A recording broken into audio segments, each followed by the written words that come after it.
Neçə yaşındadır? 12. Nişanlısan? Hə, Kimə nişanlandın? Kərimə. Kimdir Kərim? Qohumdur yoxsa? Xeyr, Kərimi necə tanıyırsan? yaxşı biri. Yaxşı biri, hardan tanıyırsan? Hardan tanıyıram? Gəlib bizim qonşunu işə həyat aparırdı, oradan tanıyıram. Əgər bir uşaq 12, 13, 14 yaşında bir yeniyetmə ailə qurmağı düşünürsə, bunun yalnız və yalnız bir izahı var.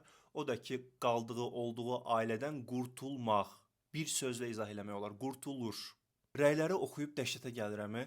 Yazıblar ki, özünün könlü var, özü getmək istəyir, az yaşdan ərə getmək istəyir. Heç bir uşaq az yaşdan ərə getmək, evlənmək fikirləşmir.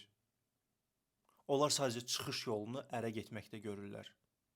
Hollywood filmlərindəki kimi deyil ki, pəncərədən qaçsın, getsin, işləsin, McDonald's-da özünə yeni bir həyat qursun.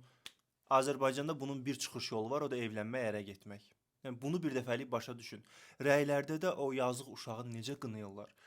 O uşaq öz ailəsində xoşbəxt olsa, toksik bir ailədə olmasa, disfunksional bir ailədə olmasa, ərə getmək onun ağlından belə keçməz. Mütləq şəkildə ki, o çıxış yolu axtarır.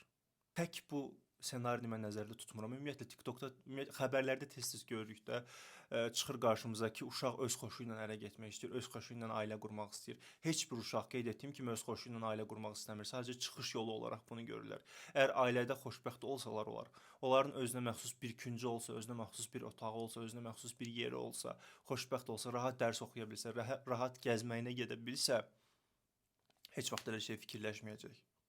Gəlin doğrunu danışaq. Uşaqları günahlandırmayaq.